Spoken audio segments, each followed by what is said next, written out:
Bienvenidos a su podcast favorito, Factor Mindset, Toolkits and Hacks, con sus anfitriones, el capitán Mario García. Buenos días, Mayelito, Sensei. ¿Cómo está el hombre? ¿Cómo le fue esta semana? Muy bien, ya estoy siendo influencer. Síganme en mis redes sociales. Por lo menos que digan, este cuate es valiente, aunque es un caos, como comunicador. Yo lo que creo es que si están teniendo un día triste, sintonicen aquí al Sensei en sus redes. Digo, aparte que van a aprender algo, porque independientemente de todo, si logran dejar de reírse, sí dice cosas interesantes. Sí, sí, Sí, pero sí hay valor, güey. yo creo que en unos 8 años ya voy a poder hacer contenido de calidad. Sí, ¿no? Pues como los reels estos de inteligencia artificial de pinche viejo, ay vieja, así, güey, más o menos, güey. Sí, yo creo que mejor me voy a hacer inteligencia artificial. Pero bueno, el día de hoy estamos en nuestro capítulo 32, liderazgo en tiempo de crisis. Pues es algo que pues no pasa de moda o de repente creemos que pasó de moda el liderazgo. Yo recuerdo por aquellos años del 97, 98 que formé parte de un congreso de valores y liderazgo del TEC de Monterrey. Y entonces ya muchos decían que el liderazgo era muy importante para estos tiempos. ¿Crees que ha pasado de moda, capitán, el término liderazgo? Definitivamente no. Yo creo que más bien es un concepto en evolución constante. Digo, ahora sí que siempre que haya un proyecto que involucra a un grupo de personas, los liderazgos van a surgir de una u otra manera, se van a establecer de manera formal, de manera informal, pero de alguna manera, esta situación donde se genera esta posición encargada de lograr que las cosas pasen, Ujú. es importante, ¿no? Nomás, yo creo que en el pasado eran estos liderazgos, estos acorazados, estos monolitos que iban al frente y que iban Ujú. dictando Sí. y que no se podían cuestionar. Y el liderazgo ha evolucionado, como platicamos en uno de nuestros primeros capítulos, a esta situación en donde el líder se convierte en un facilitador, se convierte en alguien que entiende a todos los elementos del equipo, se convierte en alguien que tiene una labor de gestión muy importante y, y bueno, pues yo creo que es una gran era, me gusta este estilo de liderazgo y si Ujú. pensamos en el tema de las crisis, pues yo creo que un liderazgo así se vuelve aún más trascendente, ¿no? Pues vamos empezando. La crisis actúa como un agente de estrés que expone instantáneamente todas las debilidades preexistentes del modelo de negocio. Bajo esta nueva definición, la función principal del líder en crisis no es simplemente gestionar la crisis, es metabolizar la incertidumbre para la organización. El equipo no busca en el líder únicamente un plan, busca sentido y seguridad psicológica. Por lo tanto, el líder debe actuar como un filtro biológico, absorber el caos, el miedo y los datos ambiguos del exterior y procesarlos exhalando claridad, propósito y un plan de acción coherente hacia el interior. En una crisis, el mindset personal del líder se convierte en un activo organizacional crítico. Está perro, ¿no? Metabolizar. Definitivamente, digo, qué gran término, ¿ah? Sí. Pero fíjense, yo creo que definitivamente este rol de liderazgo las personas que ejercen un liderazgo dentro de sus organizaciones, híjole, qué responsabilidad que cada día se ha hecho más amplia, ¿no? Ujú. Regresando al tema del pasado, es bueno, pues tú tienes esta expertise, tienes estas habilidades, pues tú dale y nosotros te seguimos, ¿no? Y entonces nadie tiene derecho a cuestionar. Y ahora el líder se tiene que convertir en este personaje que entiende de relaciones humanas, que entiende de herramientas, que aprende a gestionar, que comparte el liderazgo, que se vuelve en un facilitador. Este, la realidad es que muy potente el tema Y cuando hablamos este tema de metabolizar, a lo mejor lo es volverlo parte de ti, ¿no? Ujú, Y entonces todas estas herramientas se vuelven trascendentales. Y a mí me gustaría abordar, pues, el primer punto ujú, que tenemos para el programa de hoy, y es, ¿qué pasa en una crisis a nivel de nuestro cerebro, ¿no? Y entonces aquí es este tema que lo hemos ujú, escuchado de un chorro de lados y de un chorro de ángulos y que este, se ha utilizado por muchos autores para ilustrar o desmitificar muchas situaciones. Pero este tema de la amígdala y la corteza prefrontal, ujú, ¿no? ¿Qué pasa en una crisis? Lo primero es, entra en función tu amígdala. Acuérdense que la amígdala tiene de dos sabores.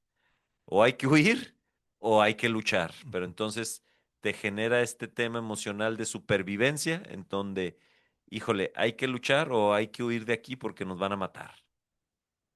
Y cómo la corteza prefrontal es esta parte donde logramos apagar o disminuir el estímulo de la amígdala y entonces empezamos a tener eh, reflexiones más estructuradas, empezamos a poder planear, a poder hacer estrategia, ya no es instintivo, sino ya aquí hay un tema de estructura y planeación mucho más importante.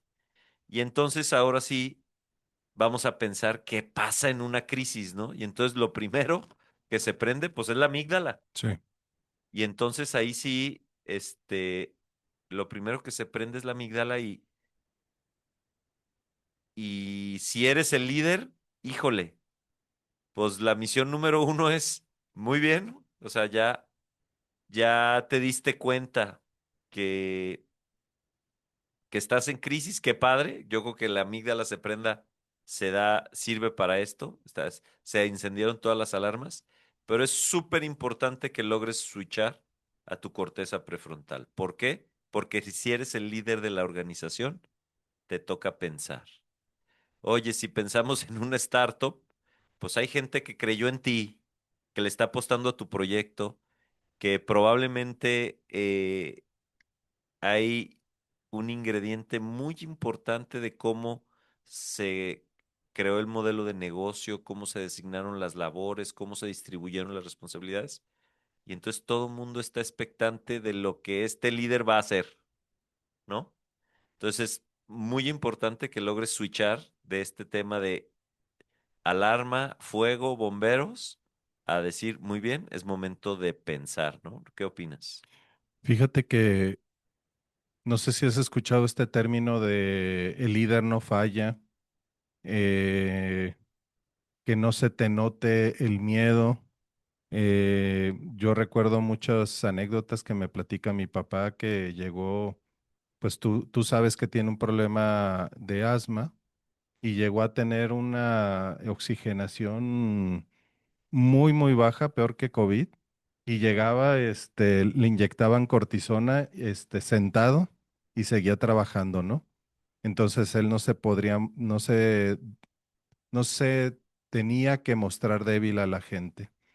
Pero también por otro lado hemos hablado de humanizar también al líder. El líder también comete de repente algunos errores y el aceptar y esta organización donde hay seguridad psicológica, que también lo vamos a abordar.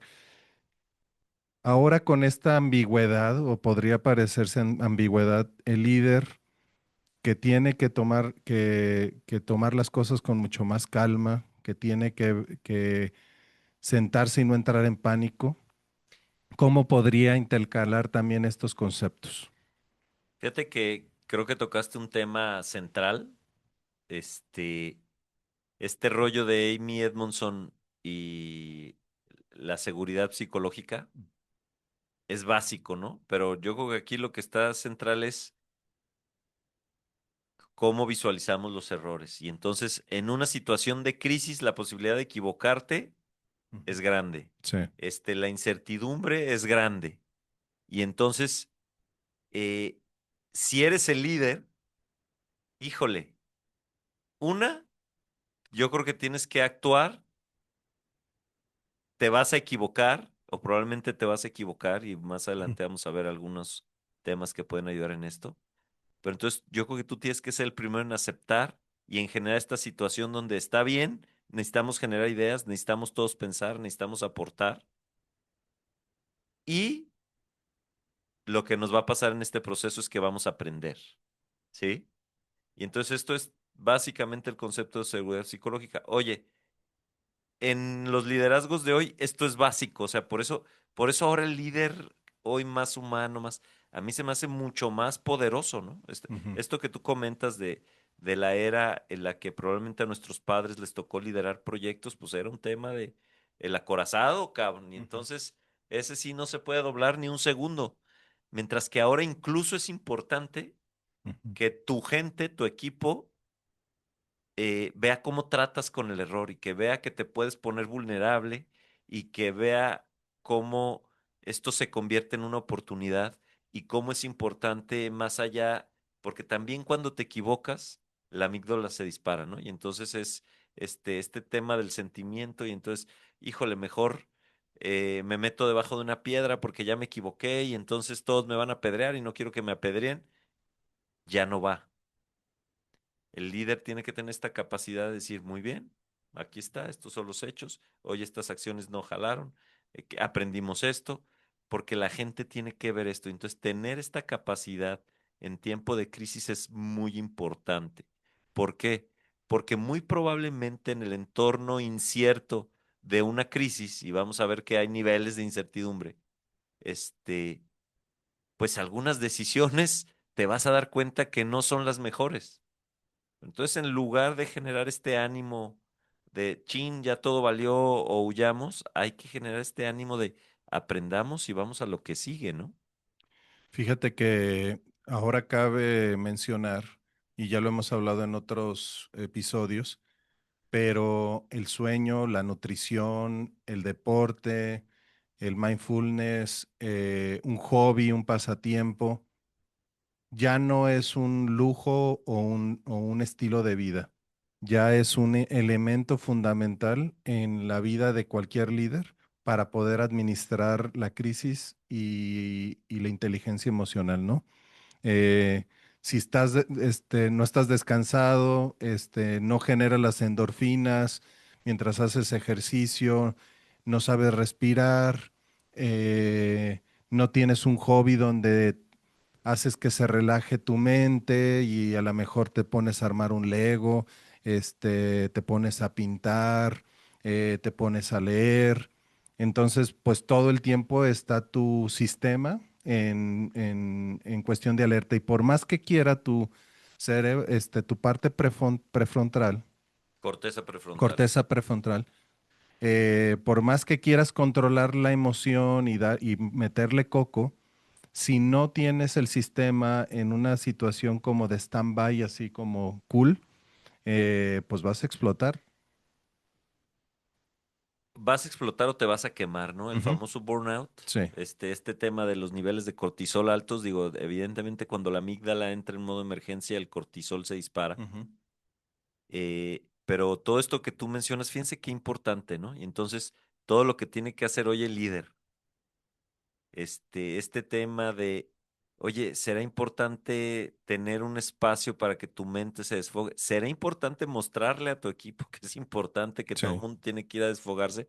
Porque todo el mundo tiene que venir a traer las mejores ideas. Sí. Oye, ¿será importante tener buena salud en tiempos de crisis? Híjole, no queremos que nadie se nos infarte en el equipo, Sí. ni el líder ni ningún colaborador, ¿no? Ujú. Y entonces, como todo está interconectado, y entonces estos liderazgos que ahora, y digo, parte de estos liderazgos en tiempos de crisis es hay que promover las actividades que te permiten este desconecto. O sea, estamos en una crisis, necesitan ir todos a su casa, abrazar a sus hijos, Ujú. ir a hacer su hobby, sacar a pasear su perro, Ujú. leer un libro de otra cosa. Ujú. O sea, necesitas tener esta parte y necesitas gestionar esta parte y es parte del liderazgo en tiempos de crisis, ¿no? Entonces, si yo lo llevo de manera general y para brincarle al siguiente tema es, lo que a mí me gustaría que se queden es, otra vez, ten claro tu sistema, está la amígdala, está la corteza prefrontal, necesitas que en tiempos de crisis tener un nivel de claridad muy importante. La claridad va a venir en la medida que tienes esta habilidad para lidiar con el error, para lidiar con el estrés, para disminuirlo y generas este nivel de conciencia para decir, ok, ya se prendieron las alarmas, necesitamos empezar a pensar. Y entonces, oye, nos vamos a equivocar, si nos vamos a equivocar, necesitamos todos aquí sumar, necesitas ser un ambiente seguro, pero entonces todo esto pasa en tu cerebro, o sea, ni siquiera está pasando allá afuera. Entonces, hay que controlar lo que pasa allá adentro, porque me queda claro que en una crisis, lo que va a hacer la diferencia entre salir adelante, salir fortalecido o perecer, es la eficiencia del liderazgo que se ejerció en el momento de la crisis. Pues vamos a los obstáculos invisibles y esto que te gusta a ti mucho, capitán, los sesgos. Cómo nuestro cerebro también está diseñado de tal forma que busca la eficiencia, busca el escaparse de la realidad. Y entonces, bueno, aquí háblanos sobre este premio Nobel Daniel Kahneman, sobre su sistema, ¿no? Bueno, fíjense que esto es súper interesante porque este cuate lo que nos pone sobre la mesa es, eh, si yo imagino cuando se viene una crisis y digo, me, vo- me voy a regresar a lo mejor a la pandemia, que es la crisis más, Reciente. pues a lo mejor no la más reciente, pero la más grande y que afectó a más personas. Ujú.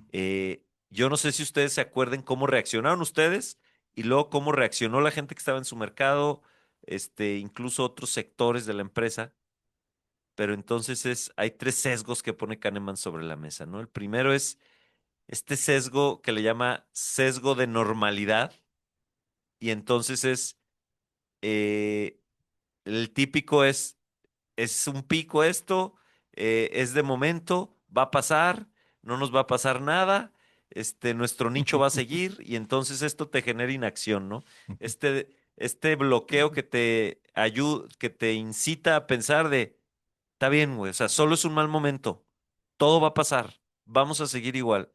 Híjole, entiendo la naturaleza del sesgo que nos plantea Kahneman, pero piensen en la pandemia, cuánta gente pensó es, no, bueno, un par de semanas más, no, bueno, ya sé cómo lo voy a hacer así, no, a ver, no pasa nada.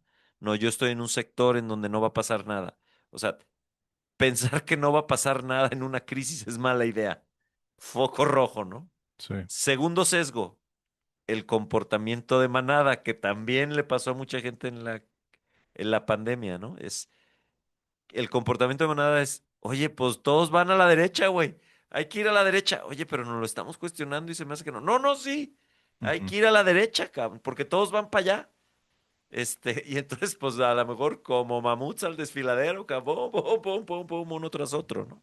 Entonces también esta condición natural humana de decir, eh, hay que ir a donde va la tribu o hay que ir a donde va la manada, es algo que se convierte en un sesgo y que otra vez se puede convertir en un obstáculo para salir de una crisis, ¿no? Para tomar decisiones. Oye, ¿cómo esta parte que dices de que todo el mundo estaba al pendiente del noticiero, ¿no? Y de la mañanera, cuando salía Gatel.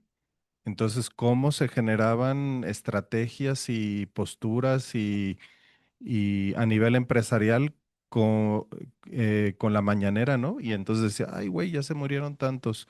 Entonces vamos, o ya cerró una empresa, ya. Entonces, bueno, pues sí provocaba esta parte de comportamiento de manada donde todo había caos y dificultad. Y es también que no volteamos a ver de todas las empresas que surgieron, de cómo muchas empresas también se apalancaron gracias a la pandemia, se digitalizaron, bueno, lo vimos en nuestra industria, ¿no? Cómo también este comportamiento de manada, pues es como, yo no sé si a ti te dije o a quién le decía, dice, no, pues es que la industria aseguradora es un elefante viejo, que le cuesta trabajo moverse. Pues en friega la supervivencia hizo que se tomaran decisiones de digitalización, de, de empezar a prescindir del papel, de las firmas digitales. Entonces, qué interesante, ¿no?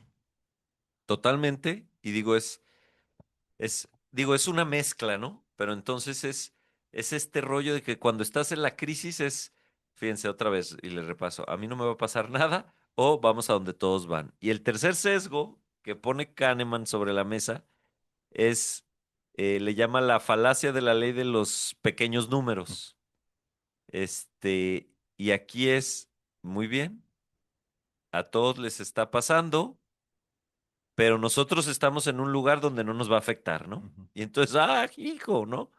Entonces o, o al revés, no, es que mira, ya logramos un par de ventas, ya tiene tendencia positiva esto.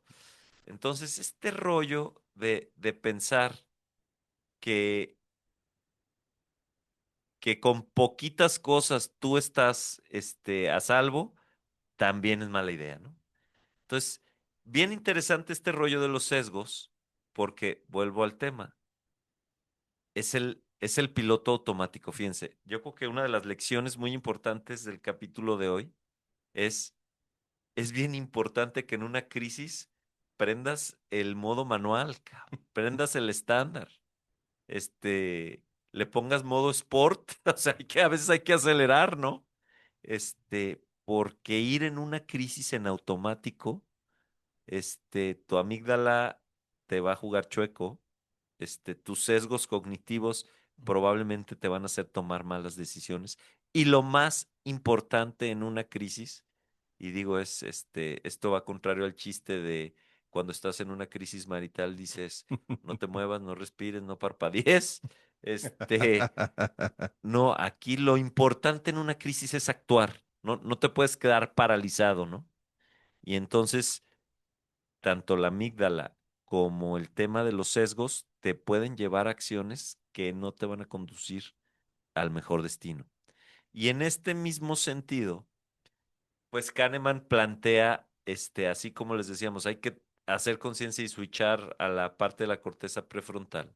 Si yo lo pienso a nivel, de nuestros sesgos, plantea tres ejercicios importantes, ¿no? Y entonces le llama la creación de un equipo rojo, el primero, Ajá. y cuando se propone una decisión, debe haber un equipo designado a contraargumentar esa decisión de manera exhaustiva. Ujú. ¿Esto en qué nos ayuda? A pensar todas las situaciones, que no estamos viendo, ¿no? Y cuando alguien tiene el trabajo de decir, tenemos que ir contra la decisión que se tomó, veamos otros ángulos, seguro van a salir cosas que te van a ayudar a Sí. romper estos sesgos, ¿no?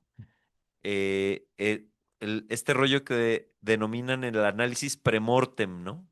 Y entonces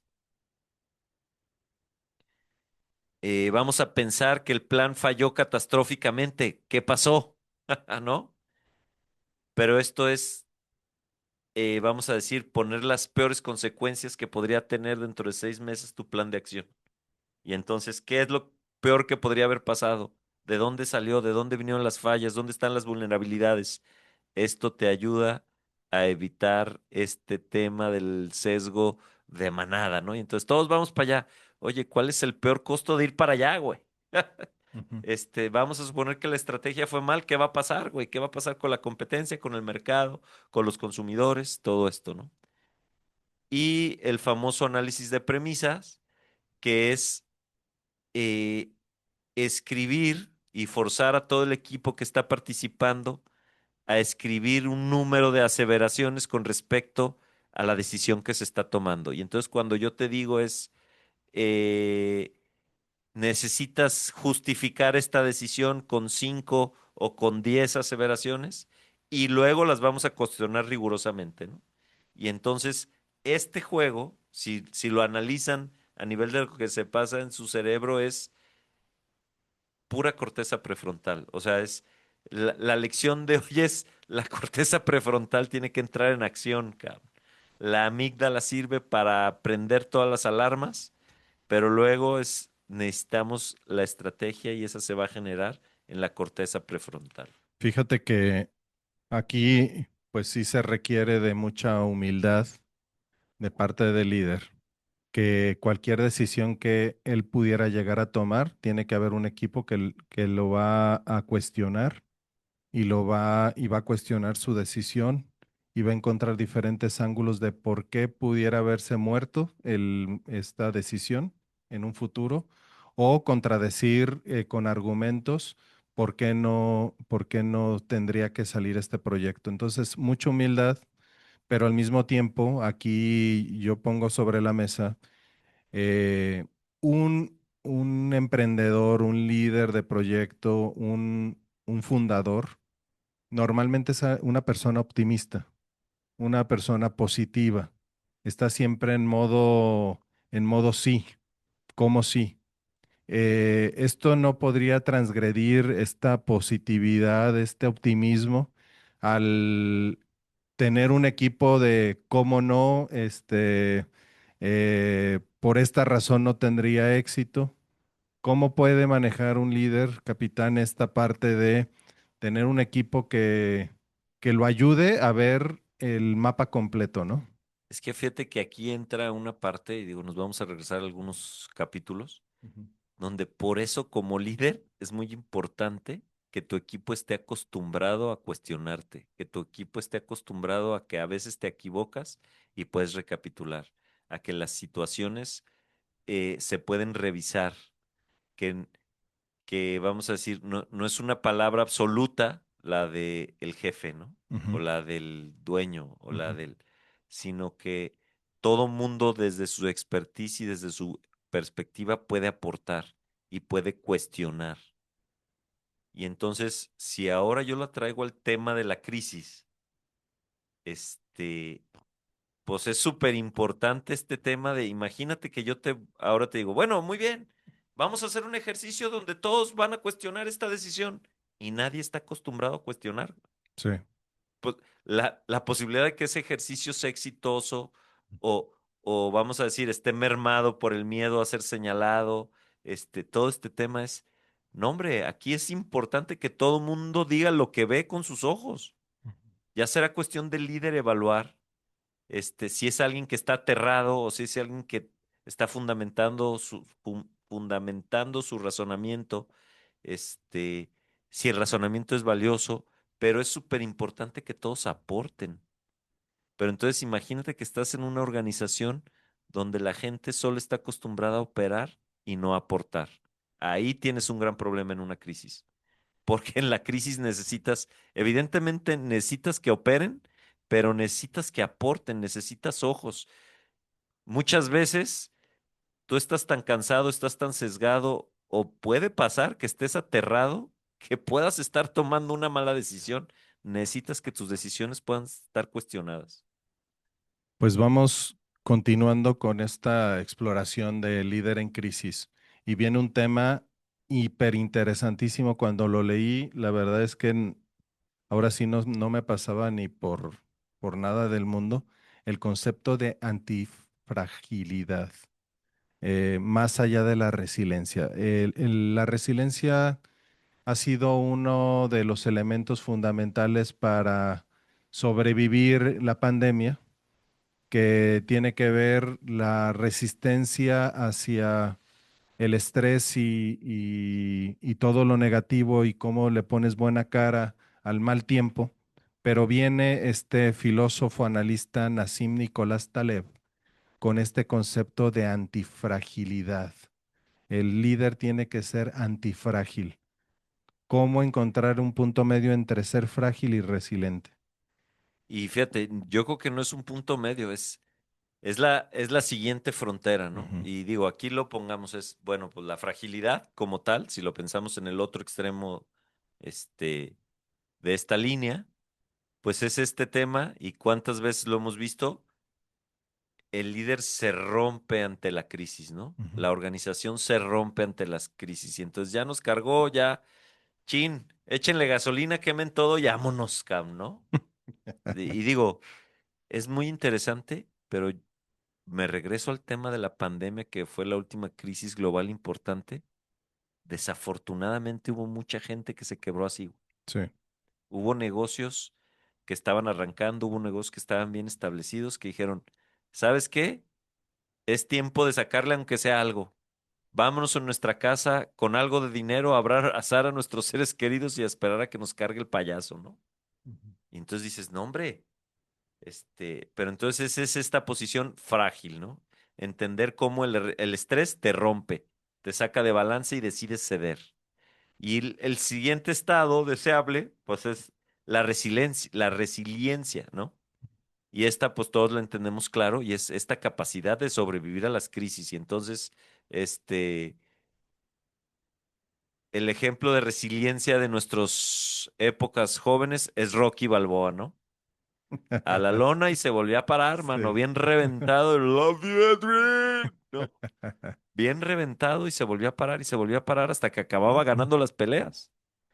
Entonces, este es, creo, para mí el tema de la resiliencia. Y si yo lo pienso eh, en un conflicto o en una situación de crisis, claro que tiene un valor importante no romperte ante la crisis, pero creo que la resiliencia no es siempre la respuesta más adecuada, ¿no? O sea, de repente, necearle a una idea que no está jalando o que no va a jalar, y entonces de manera resiliente, dale, dale, dale, dale, Ujú. dale, este, pues te puede llevar a cero o te puede llevar, a una situación más compleja, económica, emocional.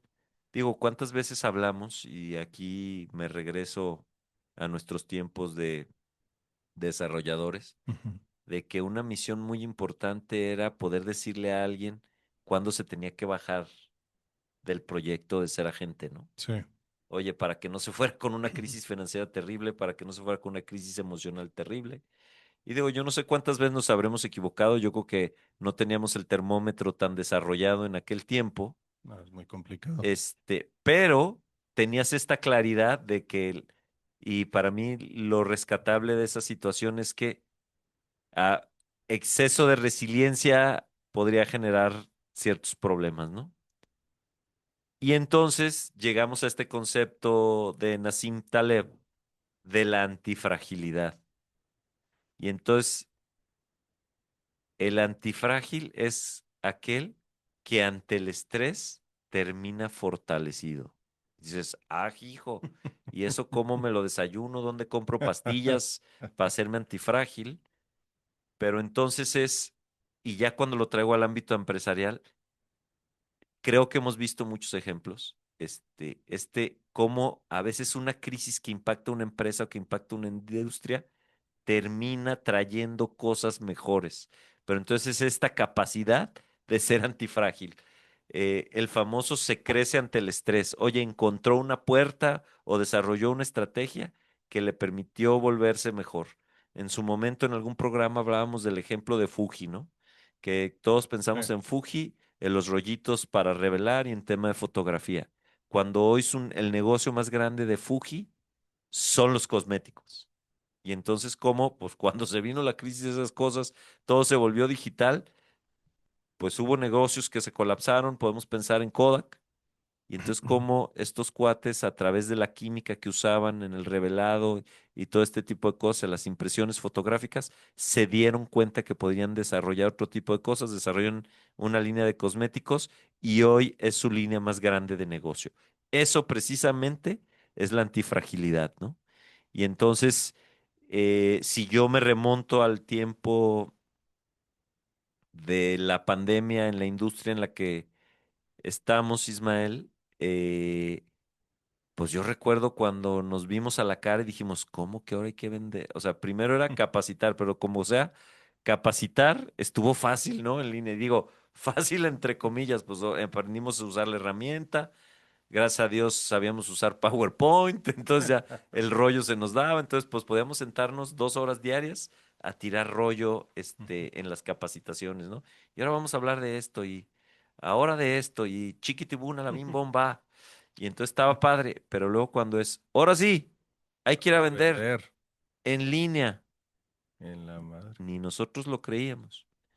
Pero entonces hoy, cuando ves esto normalizado en la industria, es una industria que se dio cuenta que no tiene que estar cara a cara para poder ayudar a una persona, que hay muchísimas herramientas remotas, que nos podemos conectar, que viene la firma digital. Toda esta serie de cosas que pasaron, creo que es un ejemplo de antifragilidad. La crisis los hizo moverse. No sé qué opines. Y digo, aquí viene otra estrategia adelante importante, pero no sé si quieras vertir algún Fíjate comentario al respecto. que esta antifragilidad de no romperte, de no solamente aguantar, sino más bien o solamente resistir, sino también hacerte fuerte con el Volverte mejor. volverte mejor. Yo creo que hay gente, yo lo veo a lo mejor en el deporte, cuando para mí era muy significativo cuando jugaba voleibol, que había jugadores de entrenamiento. Y tú veías cuates muy atléticos que le pegaban muy duro al gym, pero siempre que había, o Michael Jordan, ¿no?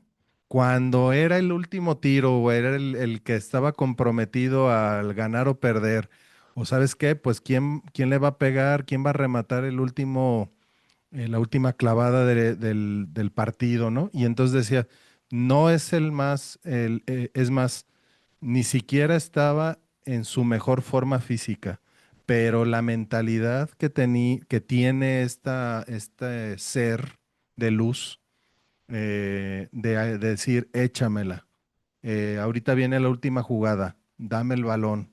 Es ahí donde dices, wow, es el que busca esta oportunidad para desdoblar su potencial. Y que logra ser mejor en la crisis. O sea, para mí esto es muy importante porque este es el corazón del concepto de antifragilidad. Lograr ser mejor Ujú. en una crisis. Porque digo, de esto se trata el tema, ¿no? O sea, oye, como a Jordan, por ejemplo, es, no, hombre, yo disfruto que el otro equipo sienta que me va a ganar, que queden pocos segundos, que del plato a la boca se les va a caer la sopa. O sea, todo este tema y entonces a mí pásenme el balón. Oye, el otro equipo no sabría que el último pase iba a ser para Jordan. Todo mundo sabía que Entonces, era para él. oye, le suma, ¿no? Y entonces, pero entonces este cuate desarrolla la habilidad de, muy bien, corro, brinco hacia atrás, tiro, la he hecho el porcentaje más elevado de las veces. Eso es antifragilidad, crecerte ante la crisis, ¿no? Y entonces, el deporte, como tú bien dices, ¿cuántos deportistas no hay de entrenamiento, pero cuando la crisis se presenta en la competición, se vienen abajo? Entonces es, oye, y hay quien a base de competir, competir, competir, competir, eventualmente se vuelve mejor, ¿no? Entonces, es un gran ejemplo. Y regresando ahí al tema del deporte, digo, Ujú. este cuate nos propone una estrategia de barra de pesas, ¿no? Ese es tuyo, Marrocos. Y entonces lo que dice es, lo típico en una crisis es, Anda eh, atacando tarugadas. pero no andar sacado tarugadas, es este tema de los recortes parejos, es este tema de cuidemos el dinero, dejemos de gastar. Y entonces sí hay que ser cuidadosos porque también aquí vamos a hablar de la importancia de cuidar el flujo. O sea, en una crisis tienes que estar concentrado en cuidar el flujo. Pero esta estrategia de pesas donde dices, está bien, pon el 90% de tus recursos en el core de tu negocio, pero ten un 10% apostado a la innovación, al cuestionamiento, a las nuevas ideas, a buscar las nuevas oportunidades. Y en tiempos de crisis podrás administrar los recursos del 90% que dedicas a tu core, pero por ningún motivo le debes de cortar presupuesto y recursos al 10%. A ver, que Ujú. quede claro esto. Oye, Sí. ¿y cuál es la lógica detrás de esto? Lo más probable es que en una crisis va a haber oportunidades. Lo más probable es que en una crisis hay que transformarse. Lo más probable es que en una crisis el modelo de negocio va a cambiar. Y entonces necesitas tener recursos dedicados a hacer eso. Ahí no puedes escatimar. Justo es el corazón de la antifragilidad. Para que de una crisis salgas mejor como empresa, ese 10% tiene que existir. Oye, y en el 90 hay que jugar y que no se acabe el flujo y entonces acotar cosas.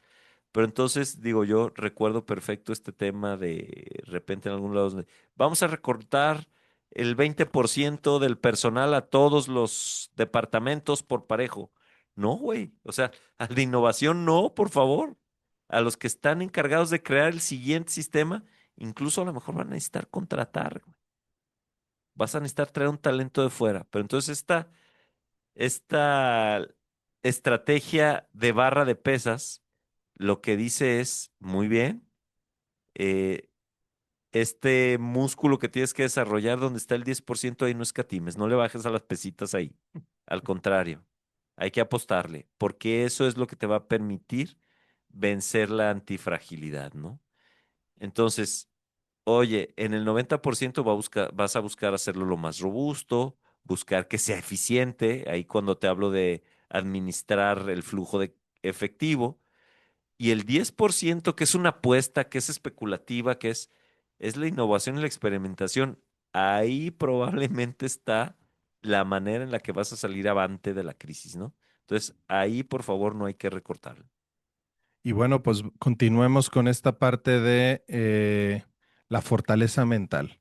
Si la antifragilidad es la estrategia, entonces el músculo mental, la fortaleza mental a través de la resiliencia es lo que permite ejecutar. Eh,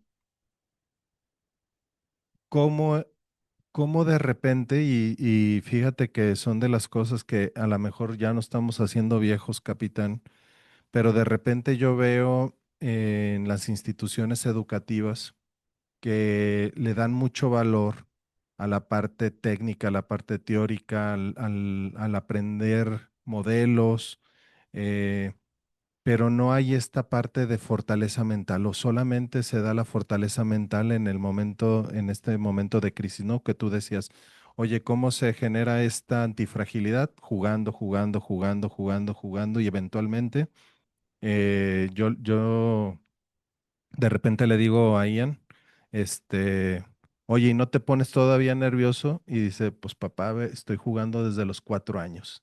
Y dice, ah, perro. Entonces, pues cientos de partidos, con gente, con un público que te mienta la madre, con un jugador que te dice saliendo de la cancha te voy a hacer algo. Y entonces, ¿cómo esto tarde o temprano va generando no solamente la antifragilidad, sino también la capacidad de ejecutar esta antifragilidad? Lo que tú decías, no solamente es no romperte, sino sacar lo mejor de ti, ¿no? Entonces, a mí me parece que todo emprendedor, todo fundador, empresario debe trabajar su fortaleza mental. ¿Y cómo lo puede trabajar en este caso, capitán? Fíjate que aquí esto que acabas de subir a la mesa es uno de mis temas favoritos en la vida, ¿no? Que es el diálogo interno. Ujú, O sea, lo chistoso es que tu diálogo interno es transparente a los demás, güey, lo ujú. exudas, ¿no? Sí. Y entonces cuando eres el líder de la organización, güey, es súper importante que en una crisis, acuérdense que hoy estamos hablando de liderazgo en crisis, tu diálogo interno, por un lado, sea consciente, o sea, no te entregues a los brazos del miedo y Ujú. del desastre, sino tengas esta capacidad de, oye, en lugar de pensar nos estamos hundiendo, güey, estamos fracasando, claro que sí, pero entonces hay que detenerse y pensar oye, ¿qué datos valiosos estoy obteniendo sobre lo que no funciona, güey? O sea, y entonces tú dices, oye, a lo mejor el momento es el mismo, pero entonces en lugar de tú ver este el barco hundirse gacho y unirte a esta sensación funesta y casi escuchas los músicos del Titanic tocar tararara, a decir, híjole, esto que estoy viendo, ¿cuáles son los datos importantes a anotar? Porque en el siguiente paso, esto lo tenemos que bajar de la ecuación, ¿no? Y entonces este diálogo interno donde no es una catástrofe irremediable, es un momento en donde tengo que aprender de de lo que no me va a ayudar, güey, o de lo que no me está ayudando, ¿no? Este tema de dejar de preguntarte. ¿Cómo hacemos para regresar al pasado, a la normalidad, a donde estábamos bien? Antes éramos felices, Sí. Ismael, y no lo sabíamos. eh, y evolucionar a un cuestionamiento donde, a ver, esta es la nueva realidad, ¿cómo encuentro mi lugar, güey? ¿Dónde están las oportunidades? Pero entonces, cuando yo hablo del diálogo interno, es todo esto, curiosamente, pasa en tu cabeza, la cabeza de la pieza o de una de las piezas más importantes del rompecabezas. Si tú eres el líder, pregúntate, ¿no? O sea, enciérrate en un cuarto y dices, mi diálogo interno, ¿qué me está diciendo, no? Oye, me estoy muriendo de miedo, estoy pensando, estoy escuchando a los músicos del Titanic mientras el barco se hunde. Oye, mi cabeza está rondando por ideas de cómo me regreso a donde antes estaba, o estoy pensando en cómo le hago, estoy pensando en dónde está la oportunidad, estoy pensando en aprender de esto que está pasando, ¿no? Y digo, la realidad es que se dice muy fácil. Yo creo que ya todos, o bueno, a lo mejor si ustedes son emprendedores veinteañeros, no han pasado por crisis muy graves, Sí, pero no, uno los ya 50. cerca de los 50, pues varias veces ha estado, acostado viendo el techo diciendo, ay, cabrón, está bien perro, ¿qué voy a hacer? No, pues ¿No? imagínate las crisis del 94, donde se disparaba el dólar 300%, o diario amanecía, lo primero que ves en el periódico era cuánto aumentó, cómo soportar eso, ¿no? Y cómo, pues hay todavía empresas que sobreviven de esta época para acá, ¿no? Y cuántas, pues no. ¿Y cuántas lograron dar el brinco, no? Y entonces este rollo de tú te das cuenta que hay líderes con una fortaleza mental muy importante, ¿no? O sea, y fíjate, no es que sean este cuate Wallace, William Wallace William Wallace, y simplemente se lancen al ataque en la crisis, ¿no? o Ramboco. Ramboco es un gran personaje. Este, pero más bien es esta capacidad de controlar tu diálogo interno y decir, ¿cómo sí? ¿Dónde está la oportunidad? ¿Qué aprendo de esto? Y digo, regresando al tema del deporte y que ponías el ejemplo de Ian, Ujú, es, pues dejas de ponerte nervioso. Oye, ¿cuántos partidos habrá perdido Ian desde los 4 años? un Yo chorro. creo que muchos. ¿Cuántos goles se habrá comido? ¿Cuántas veces Ujú, el autogol. delantero se la habrá hecho? Ujú. Oye, si ha metido autogoles, si ha sido expulsado. Oye, pues aprendes de las derrotas, si te fuera bien desde el minuto uno, híjole, qué difícil es aprender a lidiar con las situaciones difíciles o de crisis, ¿no? Y entonces cuando tú de repente, y digo esto, pensémoslo, estás emprendiendo y arrancaste con supernúmeros y entonces en tu primera crisis, tu músculo para lidiar con la crisis está débil, no lo has ejercitado. Entonces, por eso, por un lado es importante la conciencia y hacerte claridad de que pues el músculo para el manejo de crisis y de todas estas herramientas se tiene que ejercitar todo el tiempo.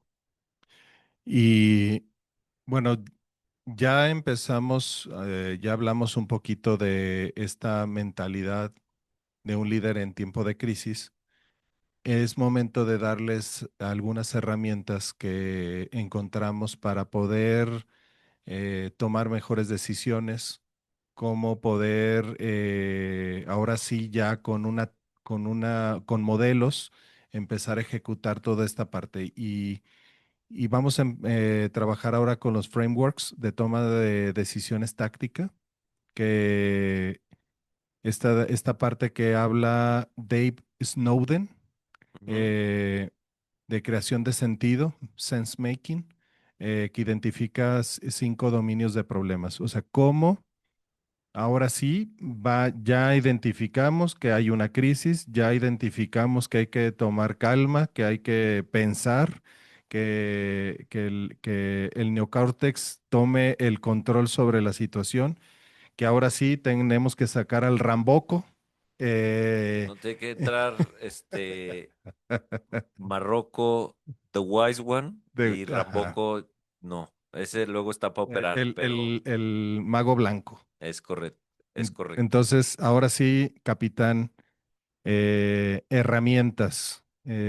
que Fíjate, podemos tener. fíjate que este rollo que plantea aquí de el marco de trabajo esto primero que es el diagnóstico es analiza qué tipo de problema tienes. O sea, si tú lees todo el rollo que nos fumamos, es qué tipo de problema tienes. Es un problema simple, entonces estás en un nivel de análisis con mucha claridad, donde el problema es conocido y la solución es conocida. ¿Qué toca ahí? Actuar, güey. O sea, detente y ve si estás en esa situación. Oye, es un problema un poco más complicado. Ya identifiqué el problema que tengo, pero hay múltiples soluciones. Necesito analizar cuál es la mejor solución, cuáles son las implicaciones de cada una de las soluciones. Y entonces ahí eh, es muy importante eh, traer a personas al equipo a que ayuden a analizar las soluciones, ¿no? Entonces, fíjense, llevo un tipo de problema que es muy claro, uno que es complicado. Ahora, y fíjate, esto me gusta el juego de palabras. Ahora vas a un problema complejo. En el problema complejo es un problema que no tienes claro cuál es el problema, Ujú. y que no tiene una solución clara o a primera mano. Entonces, fíjate cómo vienes de una situación en donde el problema o es conocido o es muy claro, a un lugar en donde dices, ¿dónde está el problema?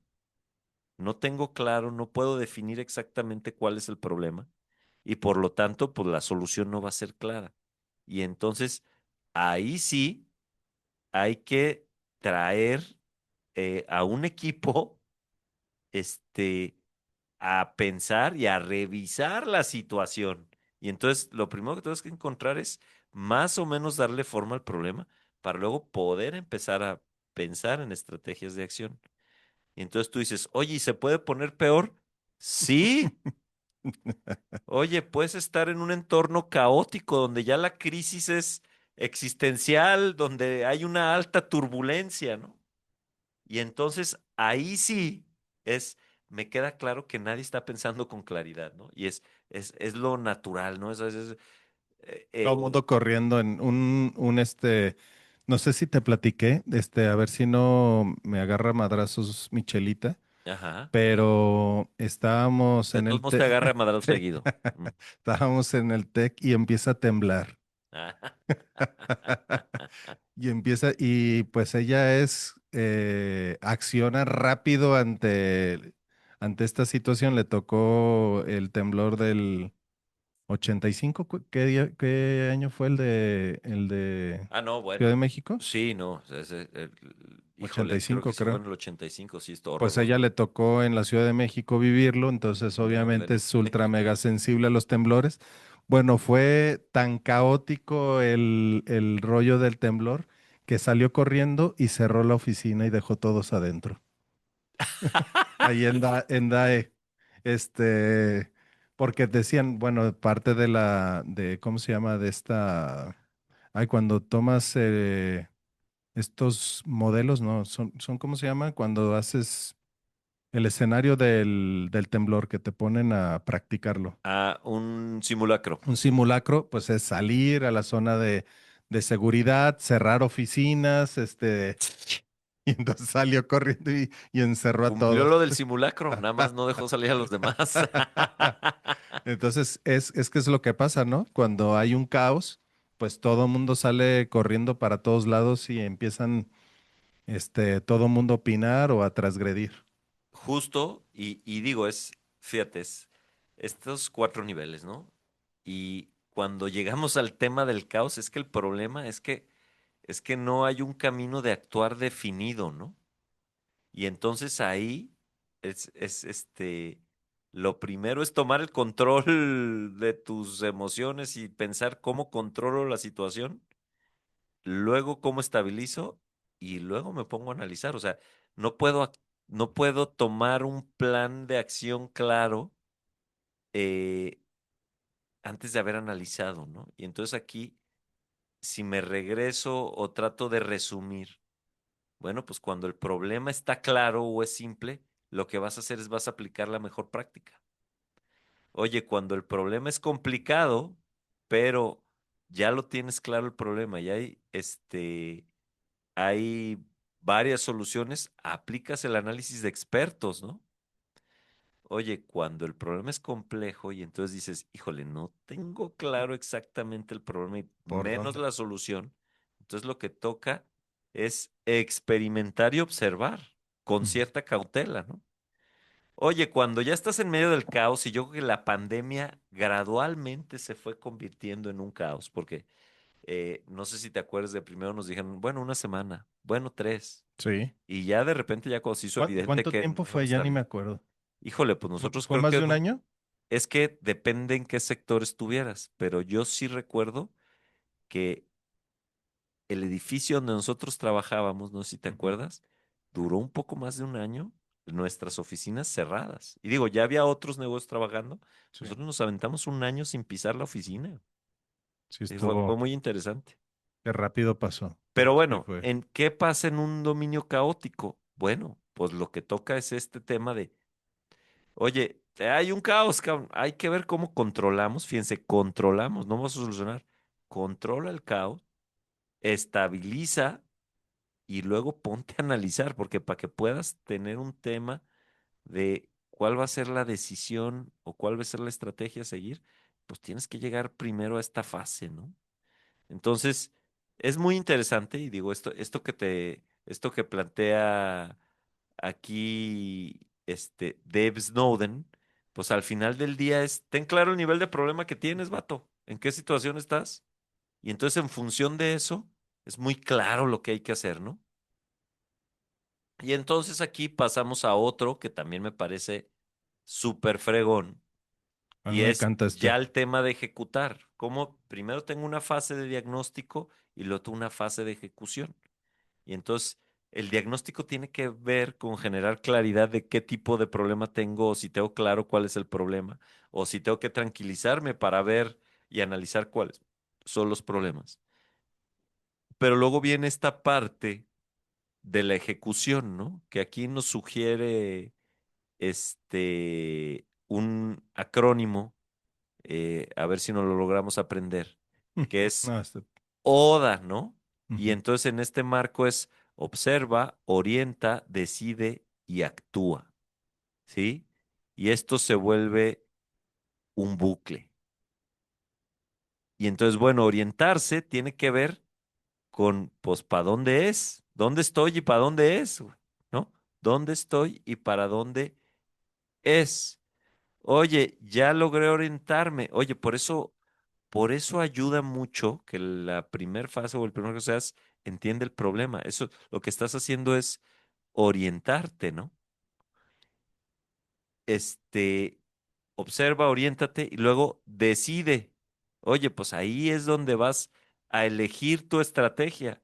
La vas a elegir, la vas a pensar, y entonces vas a decir, por aquí es, y luego actúas, ejecutas, ¿no? Y entonces, ok, me llevo la fase de diagnóstico, qué tipo de problema tengo, luego ya es, entro a esta fase para ejecutar tengo que haber observado, tengo que orientarme, decidir cuál es la estrategia y luego actuar. Oye, suena muy bobo, Ujú. Como pero lógico. suena lógico, pero lo estamos platicando tú y yo aquí, tranquilos, en una mañana donde lo único que presiona a Ismael es no llegar tarde a comer, porque si no, Michelita también le va a pegar.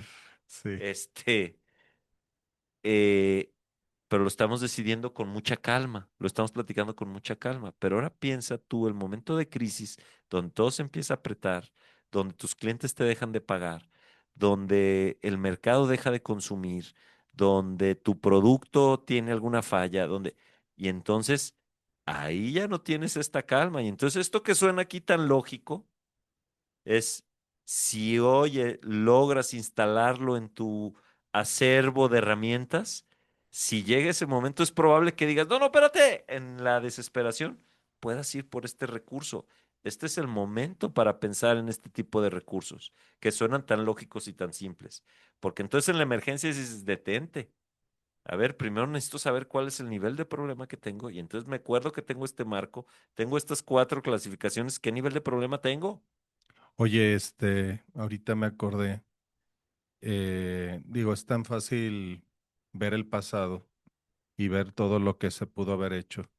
pero tanto tu jefe como mi jefe, papá, pues les tocó crisis y pues cuando era zapatero, cuando hacían calzado, cómo enfrentaron la crisis o mi papá cuando tuvo su empresa de desarrollo de software que se desplomó el peso, que si regresáramos 30 años, eh, ¿cómo hubiera podido ayudarle este tipo de cosas a nuestros padres, ¿no? Totalmente, ¿no? Y digo, pues yo creo que con las herramientas que tenían en ese momento decidieron, Era puro feeling, actuaron. ¿no? O terquedad también. Justo, yo creo que, y digo, nuestros padres en su momento o en su pico empresarial, yo creo que Ujú. estaban en este momento de los liderazgos acorazados, de los Sí. liderazgos estoicos, y entonces lo importante era, este, seguir adelante, ¿no? Y ver cómo sí, pero creo que tenía un ingrediente donde menos gente participaba en las decisiones, Ujú. donde el nivel de análisis, yo creo que siempre ha habido análisis, pero el nivel de análisis era, pues de una sola cabeza y porque era la que tenía que decidir, involucrabas poco a tus equipos y pues donde se generaron problemas, digo, una crisis como la del 94 pues fue, creo, sin temor a equivocarme, un tema caótico porque de repente debían muchas empresas mucho dinero. Sí. En el caso de mi papá, acaba de comprar maquinaria y debía en dólares, entonces Igual, igual. Ujú. de un día para otro debía mucho dinero. Pero por el otro lado, el mercado también se afectó porque hubo una baja en el consumo de manera muy importante. Este, entonces, los grandes canales de distribución se apretaron, los pagos, se acortaron. Los bancos, pues lo primero que hicieron fue asustarse y ver cómo te cobraban. Entonces, Sí. todos estos ingredientes generaron un caos donde Horrible. una gran cantidad de empresas desaparecieron y hubo mucha gente que tuvo que empezar de cero, ¿no? Pues sigamos con uno de mi. Fíjate que yo tomé en la universidad una materia que era planeación por escenarios. Y ahora que lo vi en el estudio, la verdad es que me dio mucha alegría verlo. Como también otra herramienta que podemos utilizar para la toma de decisiones es la matriz por escenarios.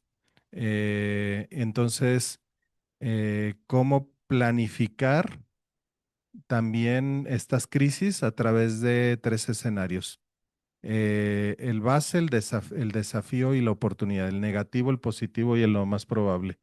De hecho, fíjate que mi suegro, cuando vamos a comer, siempre dice, hay que planear por escenarios. ¿Qué pasa si está lleno? Es un sabio tu suegro economista, güey. Entonces, también esta parte de la matriz por escenarios o planeación por escenarios. ¿Tú lo has trabajado, capitán? Fíjate que cuando empezamos a echarnos un clavado para este programa, justo es este análisis, ¿no? ¿Cuántas veces piensas en cuál es tu peor escenario? ¿Cuál es, oye, cuál es el escenario positivo? Oye, ¿qué es lo más probable que pase? Pero yo no creo nunca haberlo hecho de manera estructurada, Ujú. güey. Y vuelvo a este tema de una cosa, y digo, en el nombre, que le pusimos al, ¿cómo se llama? Al podcast es Toolkits and Hacks. Es buscamos que en tu caja de herramientas, y digo, eh, todos los que tienen una caja de herramientas en casa, de repente hay herramientas, las que usas diario, ¿dónde están? Ujú. Encima de la Ajá. caja. Oye, pero en algún momento necesitaste una herramienta para alguna cosa que no haces frecuentemente y está hasta el fondo. Pero sabes que la tienes, cabrón. Entonces, Sí. cuando se te vuelve a presentar esa situación, vas por ella. Entonces, cuando yo lo pienso así, todo esto que estamos haciendo con ustedes es, probablemente hay cosas que parecen muy intuitivas o muy claras, o que probablemente ya las has medio ejecutado en alguna situación, pero la conviertes en una herramienta en el momento en el que la haces consciente, en el momento en el que la analizas un poco más a profundidad y te das cuenta para qué te va a servir. no, no es la obra y gracia del Señor.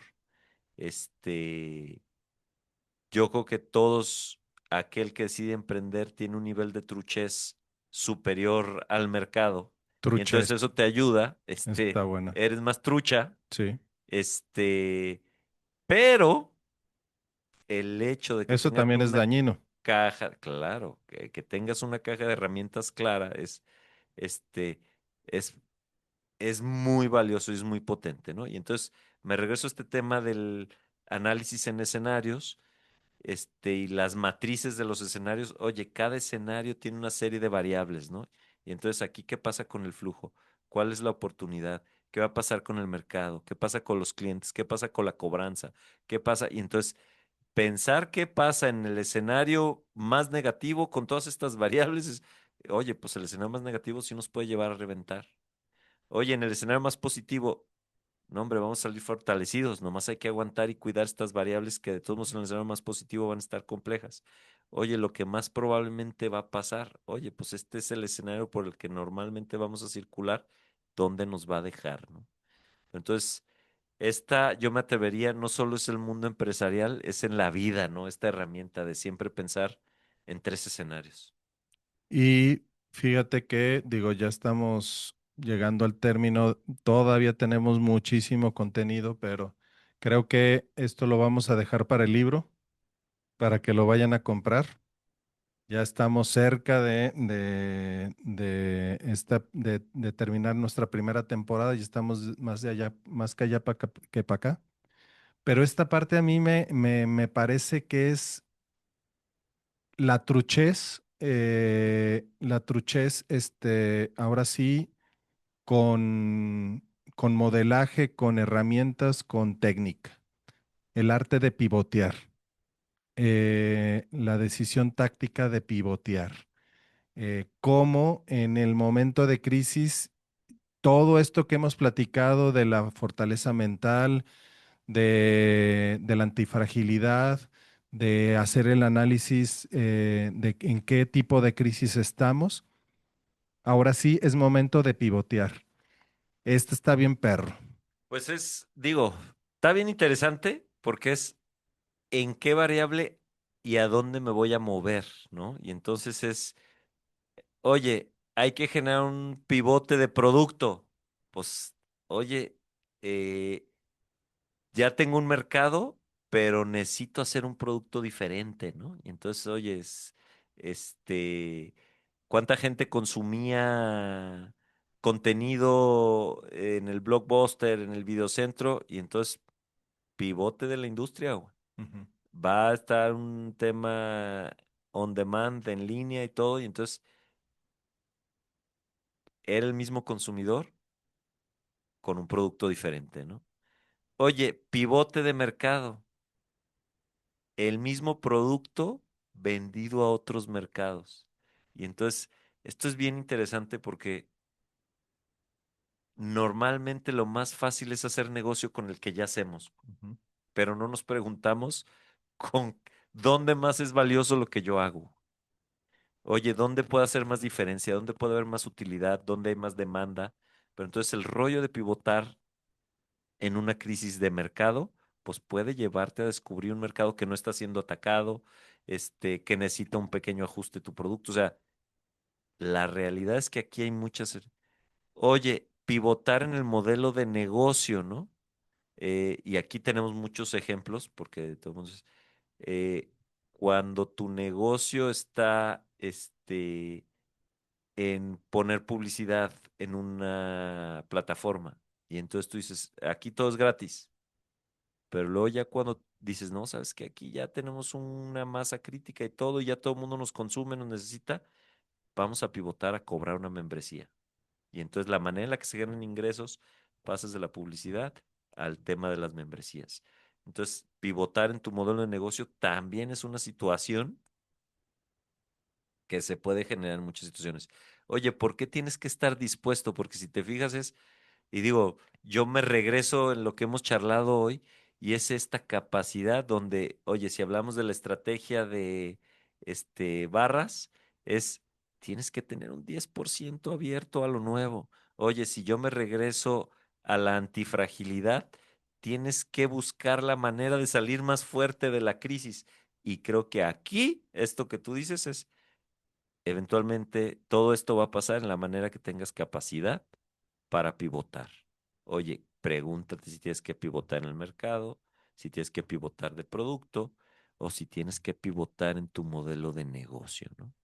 Y entonces, eh, por ahí, pues ahora sí que hay una serie de opciones y entonces en la crisis donde a veces sentimos que ya valió madre, ya no hay nada que hacer, resulta que en las crisis es donde más hay que hacer, güey, es donde hay más opciones. Sí, El problema es que no tenemos desarrollado el músculo para abrir nuestra visión, para sentarnos a pensar, para buscar cuáles son las opciones. Y entonces, pues un músculo que no está trabajado, cuando quieres forzarlo a hacer, se va a desgarrar, ¿no?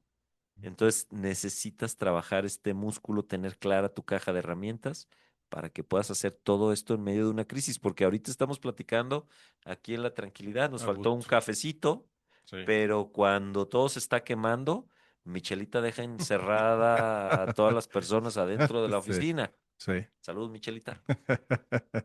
Cosa que lo dijo Ismael. Y bueno, algo también muy importante que también era muy intuitivo, pero es la táctica financiera al momento de la crisis, ¿no? La gestión del oxígeno organizacional. A ver, ¿qué es lo primero? A ver, ya estamos en una crisis como la pandemia, está grueso. Ya no se está vendiendo el producto, se estancó, no hay movilidad. Y entonces, ¿cuáles son las variables más importantes que un emprendedor, que un fundador debe tomar en cuenta en su táctica financiera? Bueno, a ver, yo creo que aquí la prioridad número uno es tienes que mantener flujo. O sea, y cuando de repente entramos en una crisis, es importante pensar en cómo vamos a mantener el flujo, porque en la medida que hay flujo de efectivo, pues quiere decir que tenemos, tenemos posibilidad de movernos, güey. O sea, sin Ujú. billete, ¿a dónde te mueves? Y entonces, cuando hablamos de este ruido del flujo de efectivo, yo creo que el gran momento de tumba es cuando el flujo se detiene, porque entonces, si no hay dinero, no hay manera de accionar, ¿no?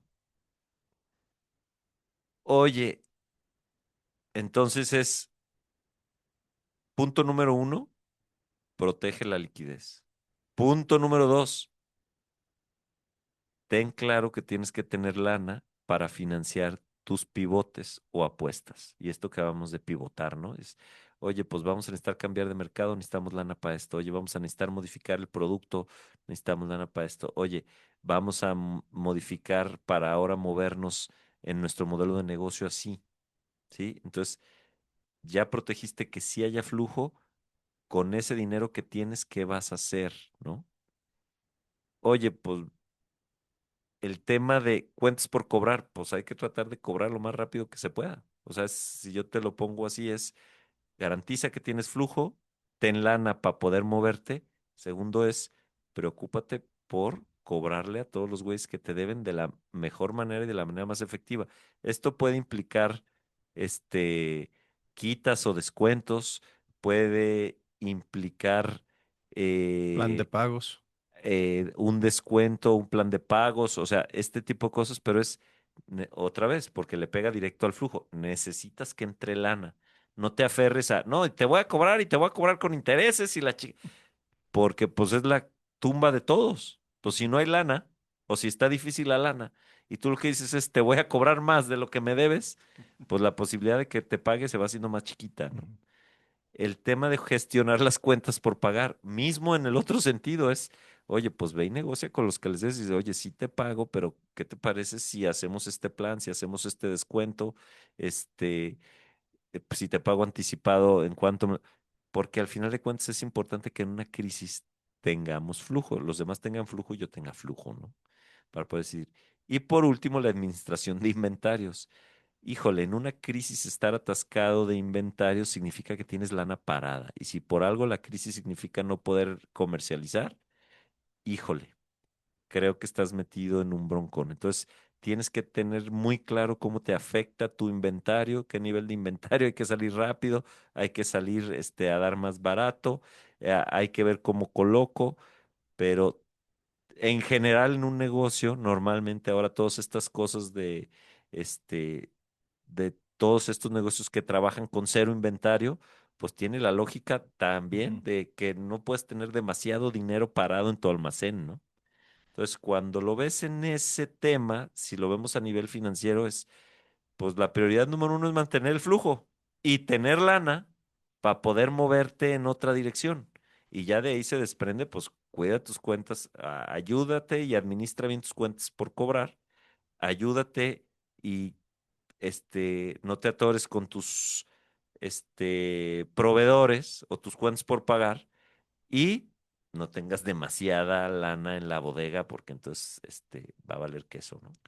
Pues con esto damos por terminado mi mensaje final. Tú terminas, capitán. Eh, eh, a mí me encanta el tema de un líder que metaboliza la crisis. El metabolismo es transformar ahora sí que el alimento en energía. Eh, es imposible pensar que en un mundo tan dinámico existe estabilidad permanente. Un líder, un fundador debe tener claro que la crisis es el pan de todos los días. Metabolizar la crisis significa sacar lo mejor de ti y de tu empresa. Tú debes ser el termómetro y el termostato. Aquí me gustó mucho en el estudio que hicimos es detecta rápido cómo está la crisis, se identifica qué tan compleja está la crisis Y regúlalo. y empieza a regularlo. Entonces, metaboliza la crisis, convierte estas oportunidades en nuevos modelos de negocio, pivotea rápido y disfruta el viaje. Adelante, capitán. Pues para mí la invitación hoy es prepárate con tu caja de herramientas clara para la crisis. Hoy es el momento de ir a comprar herramientas y meterlas en tu caja, de ir a adquirir herramientas y meterlas en tu caja. Todas las herramientas son muy efectivas, todas implican nivel de conciencia. Este, tu músculo para poder razonar, para poder abrir la mente, para poder actuar, tiene que estar muy claro y tiene que estar ayudado por buenas herramientas. Entonces, creo que el secreto de liderar en una crisis es tener buenas herramientas y tener fuerte tu músculo para actuar en estos momentos. Ejercítalo. Y bueno, ¿cuántos ejemplos tenemos de grandes empresas que se han ido en medio de crisis? Muchos. ¿Cuántos ejemplos de empresas tenemos que han acabado fortalecidas, dominando algún mercado, explorando un mercado nuevo después de una crisis? Muchos. ¿A cuál grupo quieres pertenecer? Nos vemos Muchas la siguiente gracias. Hasta semana. luego. Namaste.